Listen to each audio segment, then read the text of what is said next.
Okay. We're talking as we listen to, and we have some dynamite committees, as you can see. We're trying to move our ship forward, and it's been kind of plotty because we're not plotty. We're very action oriented, I think.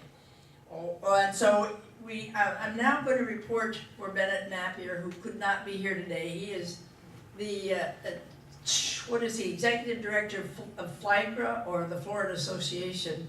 He also directs the partners and management in Florida, and also is our receiver of membership dues, and has been such a wonderful help to us.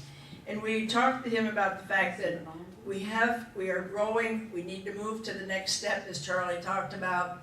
And so he helped us starting last October when we were in, where were we, Colorado, to begin to fashion a new strategic plan. We have great things, and some of our mission statement and our vision statement, but we need to know we needed to grow. And so he guided us through this process, and it was intense. Between meetings that we had in Colorado, we had several very long, lengthy telephone conferences, but we think we've come up with a good plan, a strategic plan. And if Kate, if you just pass out some of those strategic plan goodies that are yonder, because we have evolved a plan for the future. We took a look at ourselves. We took a look at our strengths, our weaknesses, the opportunities, the challenges that we face. It was clear and most vital that before any change could occur, we needed to take a look at the bylaws. So we'll talk to the bylaws later, but we needed this look at ourselves to see what in the original bylaws we had that was good, and then what we needed to look at to change so that we could continue to grow and not bogged down by a bylaws that was not out of date, but they were rather out of date. So we needed to evolve a new mission statement. We needed to evolve a new vision statement, formulate realistic goals, and then strategize how we were going to attain those goals. We are this strategic plan is a progress. It's something in motion. We are continuing to grow, and it's never going to be, this is it, because as we grow, we'll change and we'll formulate. But if you'll take a look, and because I really thought it was important that each one of you have a copy of this, we did come up with the strategic plan. And this is Bennett's helping us to do this so that you can see how much work there was. We had to refine the plan. So if you'll look at that handout, you'll see our new mission statement right at the front. Yes, ma'am. Is anybody missing one? 2 people? I'm going to go as quickly as I can, but you understand, again, this is a work in progress, and we will continue to be working every single day. So now our new mission statement notes that it serves, I know you can read, but I'm just going to quickly go through this. It serves the interests of residents and prospective residents in continuing care communities, and collaborates with allied organizations for the purpose of promoting, protecting, and improving their chosen lifestyle. And all of the things that we're beginning to study now, the Walsh group, Jack's work with NaCCRA, to get us to see where we are, where we need to get there, and how we're going to get there. So that's a very important to us. Then once we could get the new mission statement, and I got to tell you, as we deliberated in October in Denver, it was so great because everybody was talking, they were thinking, and we came to consensus pretty quickly, and no fisticuffs. And so then our new vision statement, that NaCCRA aspires to be a respected advocate and resource providing valued services, education, benefits to a growing and diversified population of CCRC residents in the United States, from the silent generation, which was back yonder, to the greatest generation, which we are, to the incoming baby boomers. and that's another challenge we're going to have. So in our work for NaCCRA to become more professional, we named board member chairman Jack Cumming as our research director of NaCCRA. It was he who developed and upgraded all of the information you see on NaCCRA website, and you'll hear more, or we've been hearing more about NaCCRA, and you can see the vital nature of this website. There's just unbelievable amounts of information for us. All we gotta do is go on that website.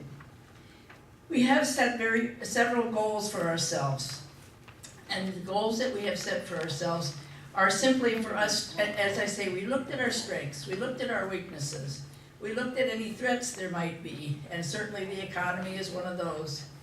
And there are so many advocacy organizations out there, we're gonna have to pick and choose what's gonna be best for us as CCRC residents. So we're looking and we're internalizing and we're looking very carefully.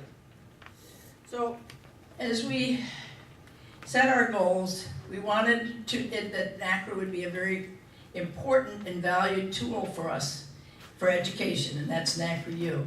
That there be a 2-person task force to develop business succession plans so that NaCCRA can become self-sustaining function of NaCCRA with a business plan as well as and assist in making it happen. And as our great vice president for membership noted, we don't have a lot of money. So we're trying to figure ways to increase our membership, number one, because as I told you yesterday, there's something like 2,000 CCRCs, and we represent 600,000 people who are residents of CCRCs, and we're only 1,000 and change. So we've got to keep working on this because we are going to be needing funds to continue our growth. We have a membership base and other related services that only allow us the minimum of what we're doing. And that's why this is such a great group today, and our meeting today, because we've got fantastic people, enthusiastic people, great resource people, and we're going to do this. We really are. We really are. We have to address membership. We have to have address financial issues, and Joe Walton can certainly speak to that because he's got the money purse. NaCCRA needs to achieve a net growth from September 2012 to September of 2013 by 10%. Here we are October, so we've got, oh no, this is April. About 7 months till September, so let's make a personal commitment by all members of the board to assist in making this happen. Eventually we're going to have a planned giving endowment fundraise and a campaign to do this. We have some people who have made sizable donations to us, and they're matching grants, so that we're trying to get people to donate. And remember, we are a 501c3, so all your contributions are tax deductible, and so the monies that come in from you as a gift are then being matched in a matching grant. So there are all kinds of ways that we're trying to make this all happen. We have to begin to address the governance issues, and Walt's group is just making a phenomenal progress with that. We have to then begin to look at our job descriptions, and as you go see as we go along, our new amended bylaws give us a new format for our board of directors. It's smaller, it's a group that can work very well together, and we need to establish job descriptions. We need to look at the committees that we're going to have, and so we can enrich ourselves and develop ourselves. And we're going to also do and Ron Herring, his work is cut out for him, because we're going to develop a policies and procedures manual. So the bylaws don't have to be amended every year, but we can add and make whatever the changes are in the policies and procedures. We have to be proactive in launching new efforts to ensure the quality of life and the protection of all of our residents. And the short amount of time that we have, and it's sort of impossible to thoroughly go through this strategic plan, but I noted for you there were some motions made, and these are all being put into action. We're talking about Jack coming with the research director. we made, and we alluded to this, a motion to Al LeBlanc and Marlene Barner to work on integrating vendor advertising as a possible revenue source in Lifeline. You know, we've never had advertisements in the Lifeline, and there's pro and no, we shouldn't do this. So we have to investigate, and Marlene and Al are looking into that. And then look at the elements we need. And certainly at this point, we need programs, we need services, we need benefits. And it just, if you look carefully and at the program, we have some goals. The program, services, and benefits goal. NaCCRA will be a valued educational resource on CCRC subject matter, and we're doing very well on that at this moment. And then there are not only that, but there are strategies to achieve that goal, as well as the committee charges. So as we go through this, as we proceed, and it is a program, it's a work in motion, and we're going to have to be taking a look at this. We are going to be looking at matters financial. We're going to be looking at membership and the financial element of that, and governance, how we go. And you know, the other thing is, there was a big discussion about what kind of advocates should we be? Should we advocate for ourselves? How should we go about this? So part of our vision statement has been the goal for us to be proactive on public policy measures that seek to ensure that residents of financial investments or contributions in CCRCs are protected and their desired quality of life is maintained.